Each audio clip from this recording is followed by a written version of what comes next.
యోబు గ్రంథము 38వ అధ్యాయము.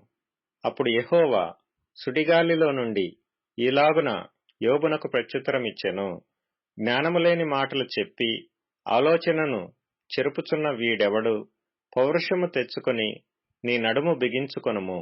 నేను నీకు ప్రశ్న వేయుదును, నీవు దానిని నాకు తెలియజెప్పుము. నేను భూమికి పునాదులు వేసినప్పుడు నీవెక్కడ నుంటివి? నీకు వివేకము కలిగియున్న ఎడల చెప్పుము. నీకు తెలిసిన ఎడల దానికి పరిమాణమును నియమించిన వాడెవడో చెప్పుము. దానిమీద పరిమాణపు కొల వేసినవాడెవడో చెప్పుము. దాని స్తంభముల పాదులు దేనితో కట్టబడినవో చెప్పుము. ఉదయ నక్షత్రములు ఏకముగా కూడి పాడినప్పుడు, దేవదూతలందరూ ఆనందించి జయధ్వనులు చేసినప్పుడు దాని మూలరాతిని వేసినవాడెవడు? సముద్రము దాని గర్భము నుండి పొర్లి రాగా తలుపుల చేత దానిని మూసినవాడెవడు? నేను మేఘమును దానికి వస్త్రముగాను గాఢాంధకారమును దానికి పొత్తిగుడ్డగాను వేసినప్పుడు నీవుంటివా? దానికి సరిహద్దు నియమించి దానికి అడ్డగడియలను తలుపులను పెట్టించినప్పుడు నీవు ఇంతవరకే గాని మరి దగ్గరకు రాకూడదనియు, ఇక్కడనే నీ తరంగముల పొంగు అణపబడుననియు నేను చెప్పినప్పుడు నీవుంటివా? అరుణోదయము భూమి దిగంతముల వరకు వ్యాపించినట్లును, అది దుష్టులను తనలో నుండకుండా దులిపివేయునట్లును నీవెప్పుడైనా ఉదయమును కలుగజేసితివా? అరుణోదయమునకు దాని స్థలమును తెలిపితివా? ముద్ర వలన మంటికి రూపము కలుగునట్లు అది పుట్టగా భూముఖము మార్పు నొందును. విచిత్రమైన పనిగల వస్త్రము వలె సమస్తమును కనబడును. దుష్టుల వెలుగు వారి యొద్ద నుండి తీసివేయబడును. వారెత్తిన బాహువు విరుగగొట్టబడును. సముద్రపు ఓటలలోనికి నీవు చొచ్చితివా?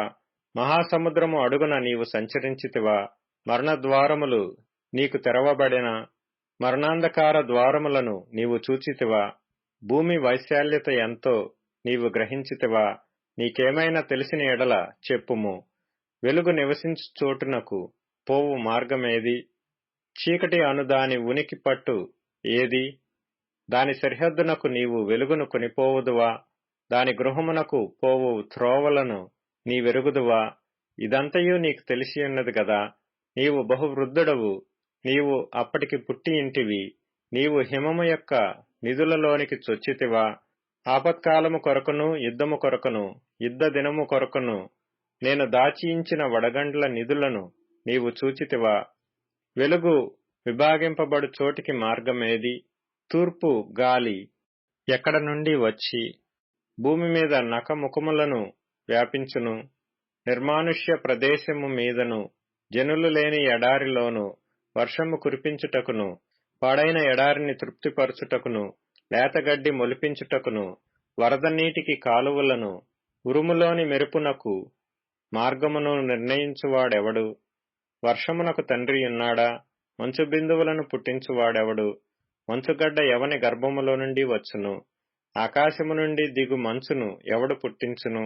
జలములు రాతివలే గడ్డకట్టును. అగాధ జలముల ముఖము గట్టిపరచబడును. కృత్తిక నక్షత్రములను నీవు బంధింపగలవా? మృగశీర్షకు కట్లను విప్పగలవా? వాటి వాటి కాలములలో నక్షత్ర రాసులను వచ్చునట్లు చేయగలవా? సప్తర్షి నక్షత్రములను వాటి ఉపనక్షత్రములను నీవు నడిపింపగలవా?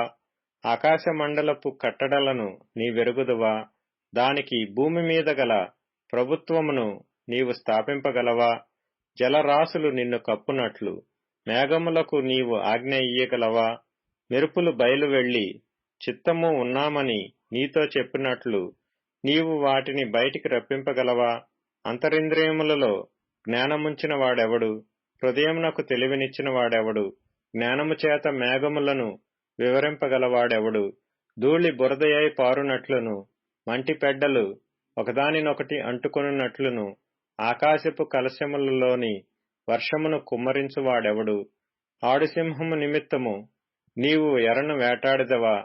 సింహపు పిల్లలు తమ తమ గుహలలో పండుకొనున్నప్పుడు, తమ గుహలలో పొంచియుండునప్పుడు నీవు వాటి ఆకలి తీర్చెదవా?